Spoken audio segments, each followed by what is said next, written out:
You're good. All right. So why are philosophers supposedly as soon as we hit record? My picture frame just fell off the wall. I'm sorry. That's hilarious. It's All staying right. in the video. Start over. All right. Why are philosophers supposedly well suited to rule? Are there objections Plato doesn't consider? I put because they are the embodiment of wisdom.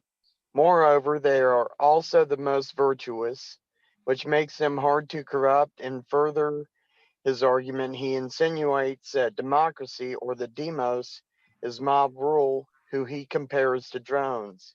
He uses Socrates' example, a bad pilot of a ship who doesn't know how to navigate and doesn't pay attention to the weather or use the sky, stars, and winds, and doesn't know how to steer the ship and won't listen to advice, is similar to democratic government because the politicians, like the ship pilot, is completely ignorant.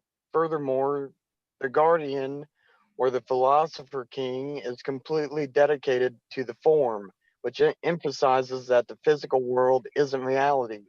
Everything is imitations of which is provided one with knowledge, and only philosophers know how to use this theory in the application of government and the implementing of justice. My objection is he didn't consider that modern contemporary states would adopt republicanism, where the people vote for officials to represent them, and go with that form of government, one similar to aristocracy or oligarchy instead of Athens' model, which was a direct democracy.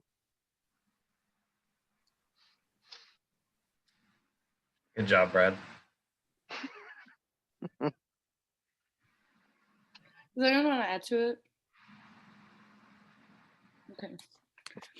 All right. So then thinking about the allegory of the cave, are citizens likely to listen to philosopher kings, and why or why not? I answered this one. I said I'm honestly not certain at all. I believe that people generally look for real leadership from those who are experts in a particular field. And then I just kind of went on a rant about how it sounds like Plato is talking down about quote unquote normal people, you know? It just seemed to me like, you know, the entire concept of the cave was trying to come up with a way to make it seem like philosophers were higher than. And I also don't think that people would appreciate being treated in that sense. So I didn't really have a conclusive answer. I don't know. I said, can you say the question one more time?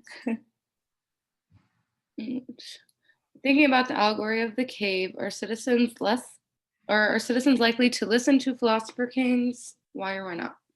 Okay, I said that they weren't likely to listen because like the people in the caves, they probably, I don't know, I took it as that's all they knew was being in the cave. So when they saw like the shadows and stuff, that was their perception of what was real. So, and they've never been outside of the cave. And then when you have the philosophers who are able to leave and like be like, okay, these are just shadows, they'd probably not believe them because they haven't experienced it for themselves. Yeah, I also said that they probably would not listen to the philosopher king because a lot of people, like, if they're confronted with information that completely challenges their view of life or like causes a drastic change in their life, most people aren't likely to jump on board with that and just start following someone because they said, oh, well, I have the knowledge that says that this is correct. Like most people would probably most likely just want to stay in their comfort zone and just stay with the old ways rather than trying out a new way under a philosopher king. I actually said kind of the opposite. I said people would listen to philosopher kings if this ruler was a moderate ruler. a couple of examples I have is like Alexander the Great, Marcus Aurelius, who literally was a philosopher king, um, like Genghis Khan, who implemented like total freedom of religions when the axial religions started colliding with each other, like Christianity and Islam. Um, then we have like Princess Anna Kamini of the Byzantine Empire, um, Queen Cleopatra, uh, Charlemagne, Alfred the Great. There's several rulers that really studied philosophy and practiced it and were effective in ruling and ruling fair, giving people literally all the freedom they wanted while also providing like the comforts of a normal state, kind of like America.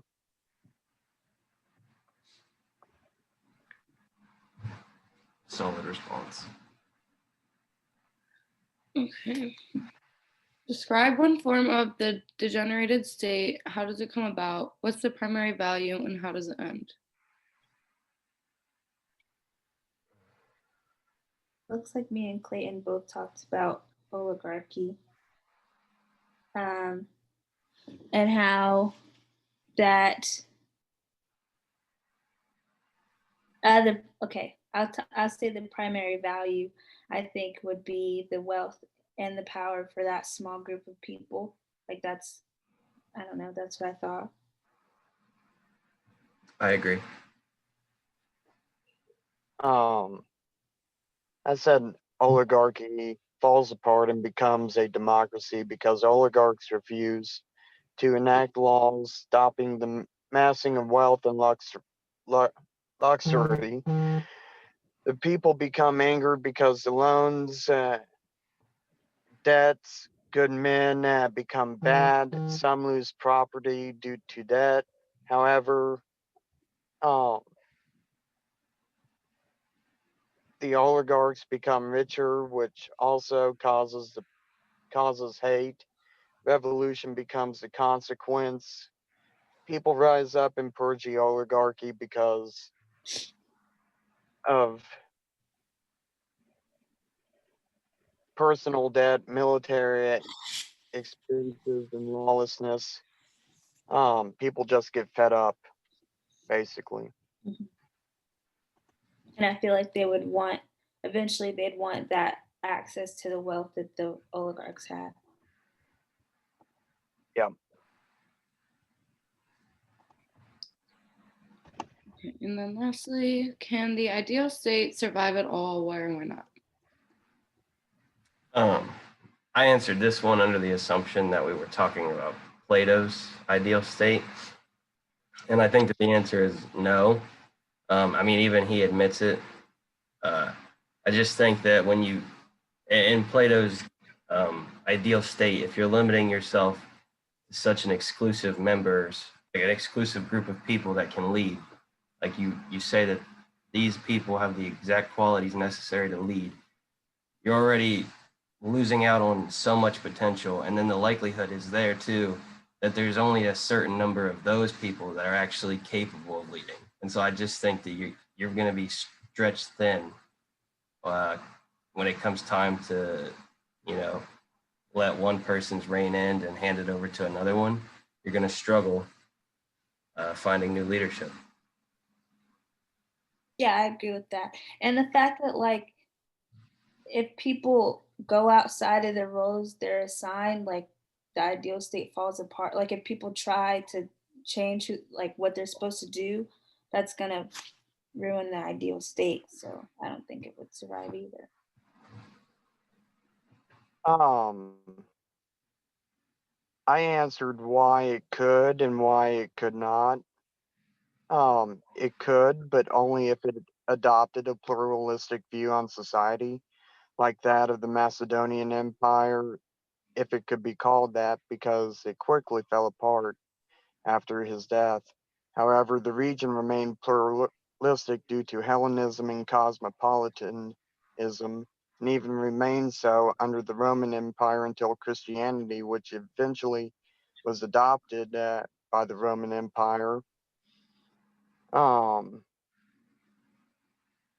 Other pluralistic societies developed, such as England, the Byzantine Empire, the Mongol Empire, all of which, to some degree, could be considered ideal states. But in Plato's description, the ideal state was in fact not ideal. It relied on the pseudoscience of eugenics. It's rife with toxic masculinity and male chauvinist principles, elitism, and classism, with the common people told that they can't question men born of silver and men born of gold. Plato criticizes tyranny, but his ideal state was tyrannical, which would allow the creation of individuals like Caligula, Nero, Commodus, Philip II of France, Hitler, or Stalin.